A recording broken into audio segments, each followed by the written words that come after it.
오늘 우리에게 주신 하나님의 말씀은 데살로니가 전서 1장 1절부터 3절까지 말씀입니다. 신약 성경 329페이지에 있습니다. 데살로니가 전서 1장 1절부터 3절까지의 말씀, 신약 329페이지에 있습니다. 다 찾으신 줄 알고 우리 모두 한 목소리 합독하도록 하겠습니다. 시작. 바울과 실로아노와 디모데는 하나님 아버지와 주 예수 그리스도 안에 있는 데살로니가인의 교회에 편지하노니 은혜와 평강이 너희에게 있을지어다. 우리가 너희 모두로 말미암아 항상 하나님께 감사하며 기도할 때에 너희를 기억함은 너희의 믿음의 역사와 사랑의 수고와 우리 주 예수 그리스도에 대한 소망의 인내를 우리 하나님 아버지 앞에서 끊임없이 기억함이니. 아멘. 아멘. 우리 말씀을 나누기 전에 마음의 문을 열고 말씀을 위해서 함께 찬양하는 시간을 갖도록 하겠습니다. 우리 함께 교회 찬양 나누겠습니다.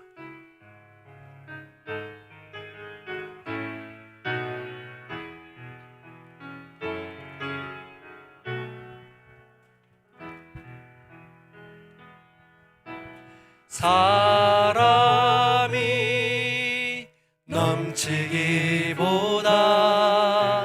사랑이 넘치는 교회, 섬김을 원하기보다 섬김의 기쁨 알아가는 교회,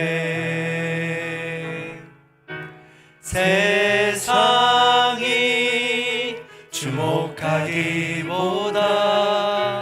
주님이 주목하는 교회, 화려한 겉모습보다 중심이 주를 향한 교회, 주님이 피로 사신 아름다운 교회, 서로를 사랑함으로 하나 되는 교회, 주님이 머리 되신 거룩한 교회, 우리 함께 만들어가요. 내 작은 생각보다도 내 작은 생각보다도 하나 됨에 소중함 아는 교회, 세상에 알려지기보다 서로가 서로를 깊이 아는 교회, 주님이 피로 사신 아름다운 교회, 서로를 사랑함으로 하나 되는 교회, 주님이 머리 되신 거룩한 교회, 우리 함께 만들어가요.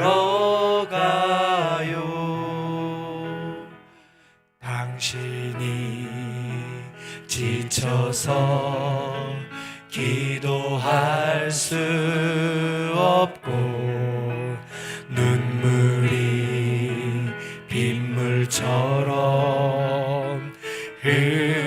흘러내릴 때 주님은 아시네, 당신의 약함을 사랑으로 돌봐주시네.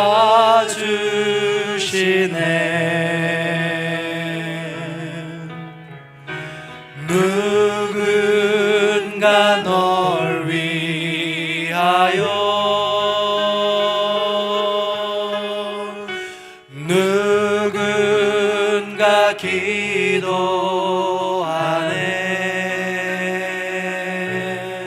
내가 홀로 외로워서 마음이 무너질 때 누군가 널 위해 기도하네.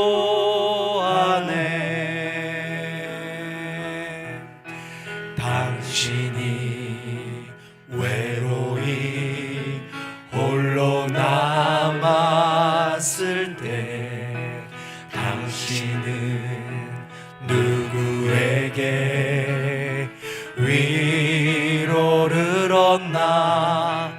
주님은 아시네 당신의 마음을, 그대 홀로 잊지 못함을.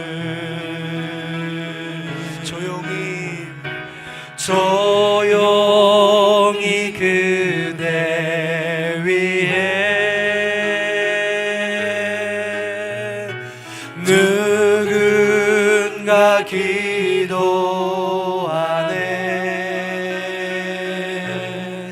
내가 홀로 외로워서 마음이 무너질 때 누군가 널 위해 기도하네. 누군가 널 위하여 기도하네. 누군가 널 위하여 누군가 기도하네.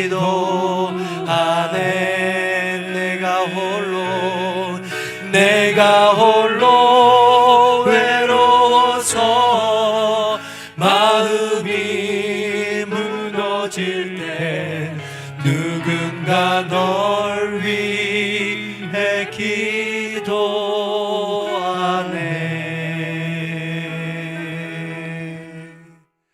아멘. 주님이 우리를 위하여 함께 기도하시는 줄로 믿습니다. 우리 좌우 여러분과 이렇게 인사해 보겠습니다. 주님이 당신을 위해 기도하십니다. 아멘. 선남 선녀가 결혼을 해서 가정을 이루고 각 가정에선 자녀가 태어납니다. 새 생명을 받는 그 순간의 감동은 그 어느 순간과도 비교할 수가 없습니다. 새로운 존재 자체, 그 존재 자체만을 순수하게 사랑하는 유일한 순간이 아닌가 싶습니다. 몽테뉴는 그래서 이런 말을 했습니다. 누가 내게 왜 그를 사랑하느냐고 묻는다면 그 사람이 그 사람이니까 라고 말할 수밖에 없다. 그 사람을 사랑하는데 그 존재 자체면 충분하다는 것이죠. 그가 나에게 물질을 주거나 그가 나에게 건강을 주거나 그가 나에게 쾌락을 주거나 나의 어떤 소원을 이루어 주어서가 아니라 그 존재 자체만으로 그냥 감사하다라는 것입니다. 가장 순수한 것이죠. 그런데 점점 아이가 자라다 보면 부모는 바라는 것이 많아집니다. 건강하기만 하면 된다더니 이왕이면 운동도 잘했으면 좋겠습니다. 더하고 빼고 읽을 줄만 알면 된다더니 이왕이면 공부를 잘했으면 좋겠습니다. 다투지 않고 친구들과 잘만 지내면 된다고 하더니 이왕이면 그들 중에서 최고가 되었으면 좋겠습니다. 이런 조건들이 점점 생기다 보니까 그 조건들이 충족이 되지 않아서 관계는 점점 어려워집니다. 그래서 존재 자체만을 사랑하겠다고 받는 그 순간은 어느새 잊어버리고 그 자녀와의 갈등 때문에 점점 멀어지게 되는 것이죠. 그래서 파스칼은 이런 말을 했는지도 모르겠습니다. 그러므로 사람은 결코 사람을 사랑하는 것이 아니며 장점들만을 사랑하는 것이다. 어쩜 이렇게 우리의 마음을 확 파고드는 말인지 모르겠습니다. 가정에서 부모와 자녀도 그럴진데 하물며 인간사, 교회사 안 그런 곳이 어디에 있겠습니까? 몽테뉴와 파스칼, 그렇다면 우리 하나님은 어떤 입장이실까요? 스바냐 3장 17절에는 이렇게 기록하고 있습니다. 함께 읽어보겠습니다. 시작. 하나님이 너로 말미암아 기쁨을 이기지 못하시며 너를 잠잠히 사랑하시며 너로 말미암아 즐거이 부르며 기뻐하시리라 하리라. 아멘. 그렇습니다. 파스칼처럼 그런 삶을 살아가지만 그래도 하나님은 몽테뉴의 손을 들어준 것 같습니다. 하나님께서는 존재 자체만으로 우리를 기뻐하시고 그냥 보는 것 자체만으로도 감격에 겨워서 우리를 향해서 노래를 부르신다고 기록되어 있습니다. 따라서 하나님의 성품이 그럴진데 하나님의 아들인 우리도 존재 자체만을 사랑하는 그 성품을 닮아가야 하는 것입니다. 그것이 맞는 것이죠. 그래서 우리도 하나님의 성품을 닮아서 있는 자체, 그 존재 자체를 사랑하는 것을 날마다 훈련해야 될 것입니다. 그런 마음을 담아서 우리 옆에 분들과 다시 한번 이렇게 인사해 보겠습니다. 당신이 있어서 행복합니다. 당신 덕분에 감사합니다. 그렇습니다. 네, 이렇게 보고 인사를 하시면 참 좋을 것 같아요. 그래서 주일날 오시면 꼭 부부끼리 앉으시면 참 좋아요. 네, 부부끼리 꼭 이렇게 인사를 하는 시간 좀 가지면 좋겠거든요. 다시 한번 해볼까요? 부부끼리 눈을 마주치며 사랑스러운 모습으로 처음 만났을 때 그 느낌, 존재 자체만으로 감사하다라는. 그죠? 지경민 지사님 뒤 돌아보셔도 괜찮습니다. 자, 인사해 보겠습니다. 시작. 당신이 있어서 행복합니다. 당신 덕분에 감사합니다. 그렇습니다. 네, 감사합니다. 하나님의 성품을 이렇게 닮은 사람이 또 한 사람이 있습니다. 바로 바울인데요. 오늘 본문 2절 말씀을 헬라어를 그대로 직역해 보면 이렇습니다. 자, 화면을 보고 같이 읽어볼까요? 같이 읽습니다. 시작. 우리는 너희들 때문에 항상 하나님께 감사합니다. 그렇습니다. 원래는 정말 그냥 헬라어 그대로 풀어보면 감사합니다가 제일 앞에 대문짝처럼 이렇게 써 있어요. 얼마나 감사한지 감사합니다 제일 먼저 써 있다는 것이죠. 바울은 데살로니가 교인의 이 성도들 때문에 감사하다고 말합니다. 자, 지난 시간을 잘 생각해 보시기 바랍니다. 바울이 데살로니가에 머문 시간은 아주 짧다고 했습니다. 공식적인 기록은 3주에 불과해요. 21일 정도에 불과하다는 것이죠. 그 기간에 바울과 데살로니가 교인들이 얼마나 많은 애착을 쌓았길래 그들 때문에 감사하다고 말할까요? 어떤 유익을 주었길래 감사하다고 말할 수 있는 것일까요? 실은 그 데살로니가 교인들 가운데에 바울이 3주 만에 떠났으니까 손가락질하는 사람도 있었습니다. 저 사람 복음을 전한다고 하더니 나 몰라라 하라고 떠나는 그 모습이 무슨 복음을 전하는 사람의 모습인가 하고 손가락질하는 사람도 있었다는 것이죠. 이런 와중에 바울은 도대체 무엇이 감사하다고 말하는 것일까요? 사실 파스칼이 말했듯이 사랑과 감사는 상대방이 무언가 나에게 유익을 주었을 때 가능한 것입니다. 기브 앤 테이크, 주고받는 것이 어느 정도 가능해야, 그것이 어느 정도 맞아야 그 평화가 유지가 됩니다. 유익이 없을 때, 또 난 항상 주기만 할 때 그 관계는 분명 깨지게 마련이죠. 그런데 우리나라에 아주 유명한 말이 있습니다. 사돈이 땅을 사면? 그렇습니다. 배가 아프다. 이 말에 덧입혀서 배가 고픈 건 참겠는데 배가 아픈 건 못 참겠다라는 사람도 많습니다. 그만큼 내게 유익을 주던 안 주던 다른 사람이 잘 되는 꼴을 못 본다는 것이죠. 그게 사람의 속성입니다. 그냥 잘 되는 모습을 보기가 어렵다라는 것입니다. 그게 시기, 질투, 미움이 가득한 우리 사람들의 속성이라는 것이죠. 옆집의 아이가 수능 시험을 잘 봤습니다. 좋은 대학에 들어가면 함께 기뻐해주면 좋은데 이번에 잘 찍었나 봐. 이렇게 어깃장을 놓죠. 옆집의 남편이 정말 노력을 해서 잘 열심히 일을 해서 승진을 했습니다. 그랬더니 뭐라고 하십니까? 얼마나 잘 피변, 줄을 얼마나 잘 섰으면 거기 아무나 못 가는데. 목회자들 세계도 마찬가지입니다. 정말 어려운 목회 환경에서 열심히 하나님만을 향해서 공부하고 기도하고 말씀 보면서 부흥을 위해서 애썼는데 어느 날 신도시가 옆에 들어와서 그 교회가 갑자기 부흥하게 되었습니다. 그랬더니 옆에 있는 목사님들이 축하한다고 열심히 했다고 라고 해주면 좋은데 신도시가 들었으니까 망정이지.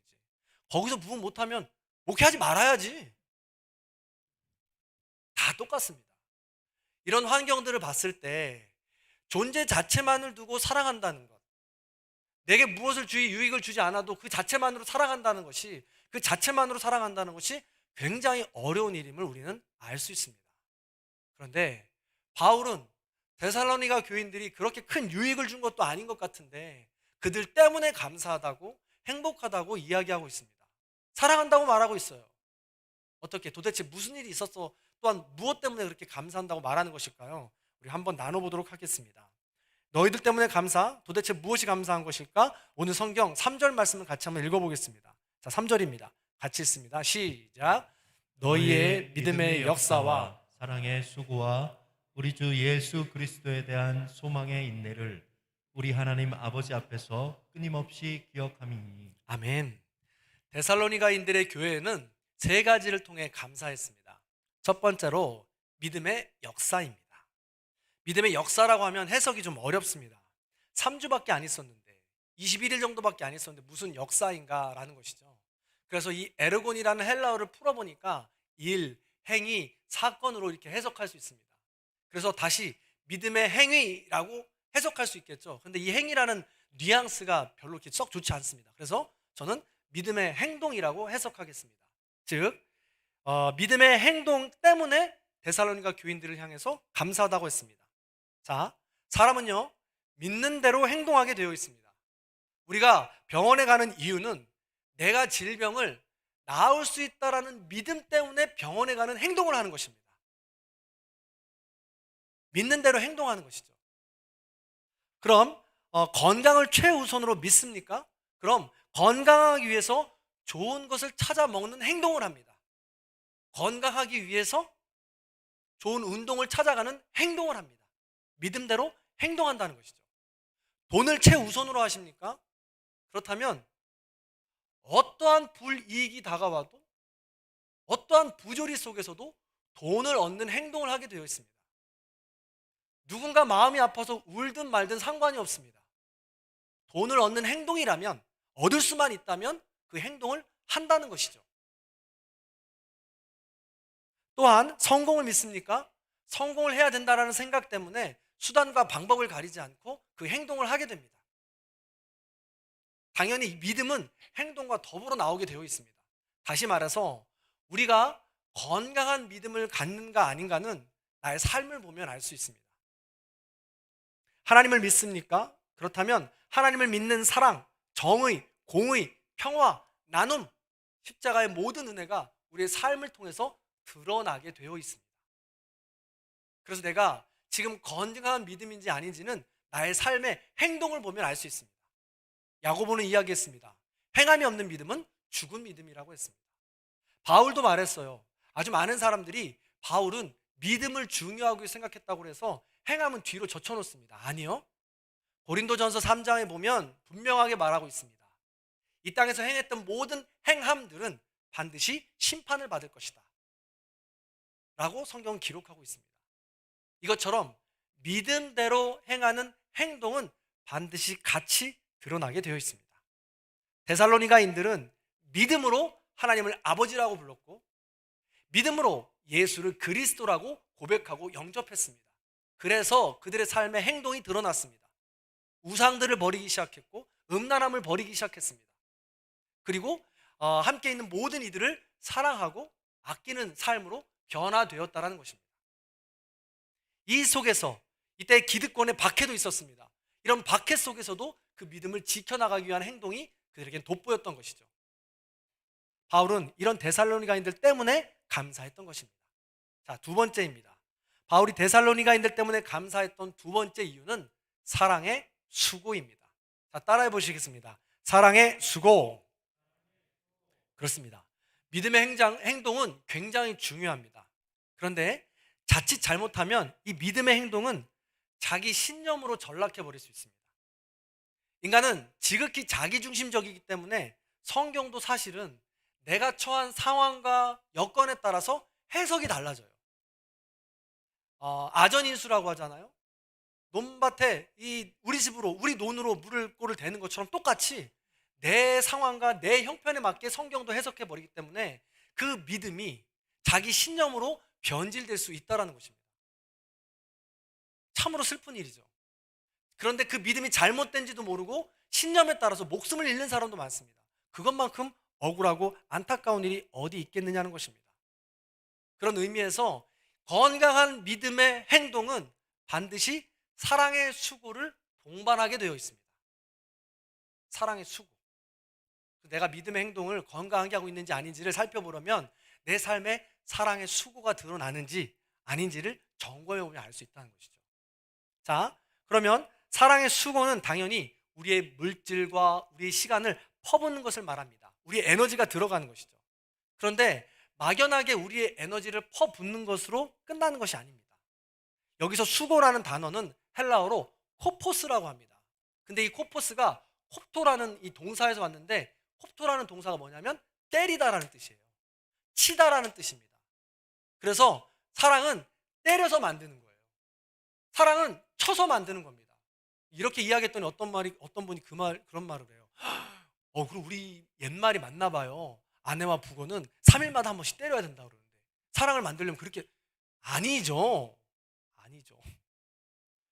여기서 때린다라는 말은 내면의 언어를 말합니다. 대장장이가 때려서 우리 아름다운 칼과 도구들을 만들어가는 것처럼 우리 안에 있는 내 마음을 때려서 올바른 길로 만들어가는 것을 말해요. 지극히 자기중심적인 우리 마음은 내 뜻대로 살아가고 싶어 합니다. 내 마음대로 살아가고 싶어 해요. 내가 편한 대로 살아가고 싶어 합니다. 근데 그게 결코 옳은 것이 아니잖아요. 그래서 사랑이라는 수고, 그러니까 사랑이라는 에너지, 물질과 시간과 봉사, 헌신 이런 모든 것들을 들여서 때려서 하나님 중심으로 맞춰가라는 거예요. 성도님들 중심으로 맞춰가라는 것입니다. 그래서 사랑의 수고가 때리라는 단어와 연결되어 있다는 것이죠. 사랑하는 성도 여러분, 사랑할 수 있는 사람을 사랑하는 것은 당연한 일입니다. 사랑하고 싶은 사람을 사랑하는 것은 당연한 일이에요. 절대 때릴 필요도 없고 거리 낄 것이 없습니다. 반대로 사랑하기 어려운 사람을 사랑하는 것이 어려운 일입니다. 성경은 그걸 말하고 있는 거예요. 성경은 이야기하고 있습니다. 사랑의 수고라는 단어로 정확하게 억지로라도 사랑하라고 말하는 거예요. 억지로라도 그렇게 사랑하다 보면 그 안에 정말 사랑이 드러나게 되고 진실된 사랑으로 변화된다는 것이죠. 부모와 자식도 사실 이런 원리로 사랑하는 것입니다. 아이를 낳고 양육하면서 길러본 분들은 다 아실 것입니다. 처음에 받았을 때 그 감격과 이 감동은 많이 오래 가지 않아요. 다 양육해 보셨잖아요. 얘가 도대체 뭐 때문에 우는지를 모르겠어요. 밤새 뭐가 불편해서 우는지 모르겠습니다. 밤새도록 한숨도 자지 않아요. 그러면 어느 정도 한 20분, 20분 다독거려도 안 자잖아요. 그럼 뭔지 모르면 밤새다가 보면 이 아이를 어떻게 하고 싶어요? 솔직히 그냥 침대로 막 집어 던지고 싶어요. 저만 그런 거 아니었죠? 그런 마음이 드는 거 아니겠습니까? 그러면 이제 나중에는 이 아이가 울던 말던 그냥 자는 거예요. 끝까지 자죠. 아이의 우는 소리가 들려도 일어나지 않습니다. 그리고 아내의 발을 툭툭 치는 거죠. 일어나봐. 아이가 울잖아. 그럼 아내는 못 이긴 척하고 일어나서 아이를 달랩니다. 30분이 지났을까요? 1시간이 지났을까요? 저를 들으라고 하는 소리인지 잘하고 좀 잘하고 이렇게 때리지 않습니까? 자, 이렇게 사랑의 수고는 때려가면서 만드는 거예요. 그럼 나중에 아주 중요한 순간에 아이가 누굴 찾나요? 엄마를 찾아요. 왜 그럴까요? 사랑의 수고를 더한 사람을 찾는 거예요. 사랑의 수고를 더한 사람과 더 깊은 사랑의 관계를 맺어가게 되는 것입니다. 이게 바로 사랑의 원리예요. 그러면 아빠가 자녀와 누리는 그런 사랑의 감정이랑 엄마가 자녀와 누리는 사랑의 감정은 차원이 달라요. 다르죠. 요즘은 좀 달라졌어요. 아빠를 먼저 찾는 아이들도 있어요. 그렇죠? 왜 그럴까요? 아빠가 사랑의 수고를 더 많이 했기 때문에 그렇습니다. 부인할 수 없는 사실들이에요. 이처럼 사랑의 수고, 사랑의 때림은 이 모든 것들, 우리의 이런 관계들을 더 깊이 만들어가는 필수 불가결한 요소다라는 것이죠. 데살로니가인들의 이 사랑의 수고가 바울에게는 큰 감사가 되었던 것입니다. 이 사랑의 수고는 사랑의 수고를 하는 사람이나 수고를 받는 사람이나 올바른 믿음의 공동체로 이끌어준다는 것이죠. 더 견고한 그런 관계를 만들어준다는 것입니다. 자, 세 번째입니다. 세 번째는 소망의 인내라고 했습니다. 따라하십니다. 소망의 인내. 그렇습니다. 너무 놀라운 것은 바울이 도대체 이런 순서를 다 알고 썼느냐는 거예요. 고린도 전서에서는 분명 믿음과 소망과 사랑이라고 했는데 여기서는 순서가 바뀌었어요. 믿음과 사랑과 소망입니다. 그 생각을 곰곰이 해보니까 이런 거예요. 자, 생각해 보세요. 믿음의 행동과 사랑의 수고는요, 내 자발적인 의지가 필요해서 내 힘이 필요합니다. 내 의지가 필요해요. 그런데 이 믿음과 이 사랑이 한계가 있습니다. 내 힘으로 하기에. 그래서 내 의지로 퍼붓다가는 우리가 쉬가다 지치고 말아요. 힘들고 맙니다. 그래서 어느 순간 되면은 포기하고 맙니다. 그래서 자녀도 포기하게 되고 남편도 포기하게 되고 아내도 포기하게 되는 것입니다. 그럴 때 필요한 것이 바로 지금 소망의 인내라는 것이에요. 앞서 언급한 이 믿음과 사랑보다는 우리의 삶에서 행동으로 드러나는 것이라면 소망의 인내는 그 행동을 밀어주거나 당겨주는 영적인 에너지와도 같습니다. 그렇게 믿음과 사랑으로 살아갈 때 우리는 때론 지치고 실망합니다. 그러나 하나님께서는 언젠가 우리에게 상급과 은혜로 다가오실 것을 믿는다면, 그런 소망을 갖는다면, 그런 소망을 꿈꾼다면 우리는 그 어려운 시간을 이겨나갈 수 있게 된다는 것이죠.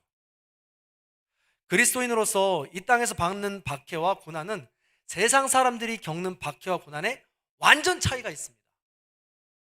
우리는 하나님 나라를 위해서, 그리스도인들 하나님 나라를 위해서 받는 박해와 고난입니다. 그러니까 당연히 종국에는 차이가 있게 되는 것이죠. 그들에게는 심판이 기다리지만 우리에게는 상급이 기다리기 때문에 그렇습니다. 우리도 나만을 위해서 이 땅을 살아갈 수 있지만 그렇게 하지 않을 것입니다. 왜냐? 상급이 기다리기 때문에, 그 소망을 갖기 때문에 그렇습니다. 더 나아가서는 이 땅을 살아가면서 나만을 위해서 살아가는 것은 의미가 없을 뿐더러 이 땅에서 모든 사라질 것들이 되기 때문이죠. 소망의 인내를 갖는다는 것은 이 땅에서 하는 모든 사랑의 수고와 믿음의 행동들이 연속적으로 하나님을 만났을 때 계속해서 이루어지겠다라는 소망을 갖고 있기 때문이 그렇습니다. 그 소망을 갖는다면 우리는 인내할 수 있게 된다는 것이죠. 비록 지금은 믿음의 행동과 사랑의 수고가 힘들지 몰라도 내가 사랑하시는 그 아버지 하나님께서 좋은 것을 예비해 놓으셨다는 그 소망 때문에 우리는 이겨나갈 수 있게 된다는 것입니다. 데살로니가인 교인들도 바로 이런 소망으로 이겨나갔던 거예요. 도시의 각박한 그 삶 속에서도 온전히 하나님만을 바라볼 수 있었던 것이죠. 자, 이처럼 바울의 감사는 데살로니가인들 스스로가 하나님의 자녀요, 하나님의 공동체로 서가고 있는 자체를 감사하는 것입니다. 바울에게 특별한 유익을 주어서가 아니에요. 그렇다면 바울이 도대체 이렇게 자기에게 주는 아무 유익이 없이도 어떻게 존재 자체를 감사할 수 있었을까? 라는 것을 우리는 궁금해해야 합니다. 나도 그러고 싶은데, 나도 존재 자체만을 사랑해주고 싶은데, 그 존재 자체 때문에 감사하고 싶은데 어떻게 하면 이 바울처럼 그렇게 할 수 있을까라는 것을 고민해야 된다는 것이죠. 그 힌트는 2절, 우리가 아직 읽지 않은 2절에 남아 있습니다. 자, 2절 말씀을 읽어볼까요? 하얀색만 읽어보겠습니다. 시작. 우리가 기도할 때에 너희를 기억함은. 아멘. 아주 평범한 문장 같습니다. 그러나 헬라어를 풀어보면, 직역해보면 이 노란색 글씨가 나와요. 자, 우리 노란색 글씨 같이 한번 읽어보겠습니다. 시작. 우리가 기도할 때 너의 이름을 일일이 언급하며 기도한다. 아멘. 그렇습니다. 때로는 믿음의 행동과 사랑의 수고와 소망의 인내를 가지고 있는 이들의 이름을 하나하나 언급하면서 기도합니다. 당연히 그들을 사랑할 수밖에 없겠죠. 그런데 반대로 때로는 나를 손가락질하고 지금 남의 사정도 모르고 나를 욕하는 그들을 위해서도 이름을 하나하나 기억하며 언급하며 기도했다고 되어 있습니다. 바울이 이렇게 그 사람을 생각하며 일일이 하나님께 기도할 때 우리의 마음 가운데는 덕분에 감사, 때문에 감사, 존재 자체를 하는 감사의 자리로 점점 우리도 모르게 조금씩 나아갈 수 있게 된다는 것이죠.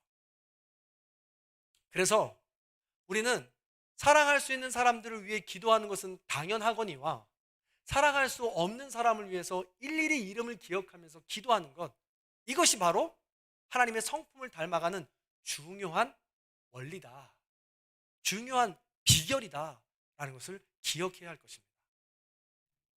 사랑하는 성도 여러분, 말씀을 마무리합니다. 우리 정궁교회도 때로는 바울처럼 일일이 누군가를 기억하며 사랑으로 기도해 주시는 분들이 되길 축복합니다. 축복하면서 여러분들을 응원하는 것은 이미 여러분들에게는 그런 분들이 있기에 축복하고 또 응원한다는 것입니다. 새벽마다 나오셔서 기도하시는 장로님들 있고 우리 권사님들 계십니다. 중직들 되시고 우리 연로하신 권사님들 기도하실 때 자기 자신만을 위해서 기도할까요?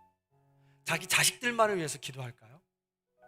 교회를 위해서 우리 성도님들의 이름을 하나하나 불러가면서 기도할 것입니다. 뿐만 아닙니다. 아주 큰 축복 중에 하나는 중보기도 팀이 있다는 것이죠. 여러분들의 이름을 하나하나 불러가면서 기도 제목을 갖고 지금 기도하고 있습니다. 또 다른 아주 큰 축복이 있죠. 31년 동안 여러분들을 위해서 기도해 주셨던 김태선 목사님이십니다. 지난번에 오셔서 말씀하셨듯이 새벽마다 지금도 기도하고 계시다고 해요. 이게 얼마나 큰 의미인지 여러분들은 모르실 것 같습니다. 여러분들의 이름을 하나하나 언급하면서 기도한다는 것, 마음을 다해서 기도한다는 것은 어마어마한 축복입니다. 그래서 날마다 감사하시기 바랍니다. 그래서 지금 말씀드렸던 분들 존재 자체만으로도 감사할 수 있는 성도님들이 되시길 바랍니다. 제가 좀 이해를 돕기 위해서 좀 말씀을 드리면, 저 또한 지금까지 지나왔던 많은 성도님들을 위해서 아직도 기도합니다. 근데 특이한 것은 바로 직전에 있던 교회 성도님들을 위해서 저는 아직도 기도한다는 거예요. 다 불러봤자 45분에서 50여 분 됩니다. 마을에 아는 분들 모두를 다 불러봤자 70여 분, 80여 분 되는 것 같습니다. 근데 그들의 이름을 지금도 저는 처음부터 끝까지 다 부를 수 있습니다. 그런데 신기한 건 그렇게 한 분 한 분 이름을 부를 때마다 그 성도님의 이름을 부른 성도님의 삶이, 모습이 한 장의 그림처럼 저에게 훅 스쳐 지나가는 거예요. 그러면 일일이 말하지 않아도 상황과 여건들이 어떻게 기도해야 되는지 하나님은 다 아시고 들어주신다는 것이죠. 그런 분을 김태성 목사님 가지셨잖아요. 그리고 이제 저를 갖게 되실 거잖아요. 그거 자체만으로도 감사할 수 있다는 것입니다. 이게 지난주에 제가 우리 그 교회에서 사역하는 목사님과 연락이 돼서 카톡을 나누는데, 제가 온 지 4개월이 지나고 있는데 4개월 동안에 돌아가신 분도 있고, 얼마 전에 대장암 판단을 받고 기도 요청을 하시는 분도 있었어요. 그러다 보니까 남일 같지가 않은 거죠. 그래서 이름을 일일이 불러가며 기도한다는 것이 이런 마음인 거구나. 내가 진심을 다해서 그분들을 위해서 그래도 기도하고 있는 거구나 라는 것이 깨달아졌어요. 저는 새벽마다 우리 전군교회 우리 모든 성도님들 수첩 있잖아요. 전군 1구역부터 한수시티까지 이렇게 이름을 계속해서 불러가며 기도합니다. 아직 다 외워지지가 않아요. 너무 많아요. 그래도 점점 그렇게 익숙해지고 어떤 분인지 알게 되면 이제는 희미하게 그림 한 장씩 들어오게 됩니다. 어떤 분이구나, 어떤 상황이 있구나, 자녀는 어떻게 되고 어떤 아픔을, 질병을 갖고 계시는구나 스쳐 지나간다는 것이죠. 이렇게 우리는 누군가의 이름을 한 사람 한 사람 불러가며 기도할 때 더 성숙해질 수 있습니다. 존재 자체만은 하나님을 닮아갈 수 있습니다. 더불어서 믿음의 행동과 사랑의 수고와 소망의 인내를 우리는 함께 해 나가야 합니다. 그럴 때 데살로니가인의 교회 공동체가 그 도시의 각박하고 살벌한 곳에서 바로 섰던 것처럼 우리도 지금 이 시대에 세상이 손가락질하고 서로가 서로의 욕심만을 채우는 이 시대에 올바른 교회로, 서로 사랑하는 교회로 바로 설 수 있게 될 것입니다. 그런 교회가 우리 전군교회가 되기 원합니다. 그런 모든 성도님들이, 우리 모든 성도님들이 되시길 소원합니다. 그런 하나님의 성품을 닮아가는 저와 여러분들, 그리고 우리 교회가 되기를 주님의 이름으로 간절히 축원합니다. 그런 마음을 담아서 우리 함께 찬양했으면 좋겠습니다.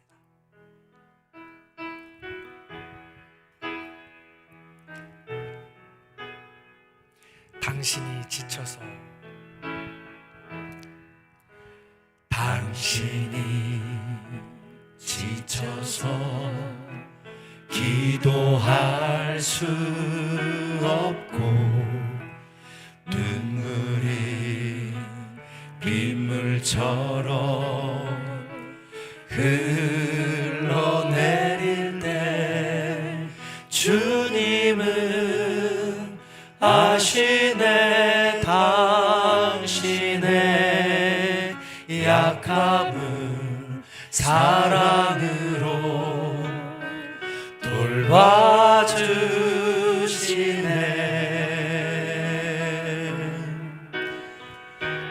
누군가 널 위하여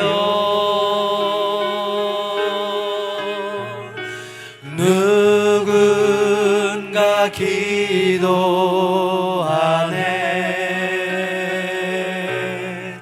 내가 홀로 외로워서 마음이 무너질 때 누군가 널 위해 기도하네.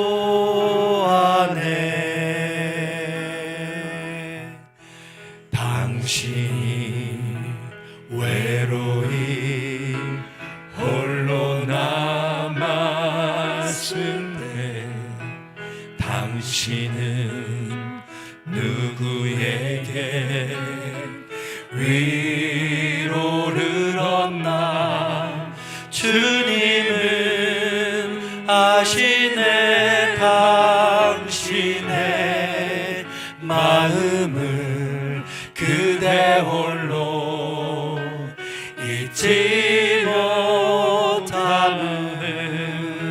조용히 그대 위에 조용히 그대 위에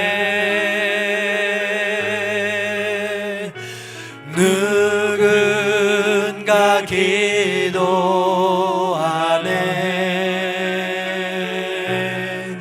내가 홀로 외로워서 마음이 무너질 때 누군가 널 위해 기도하네. 누군가 널 위하여 기도합니다. 누군가 널 위하여 누군가 기도하네.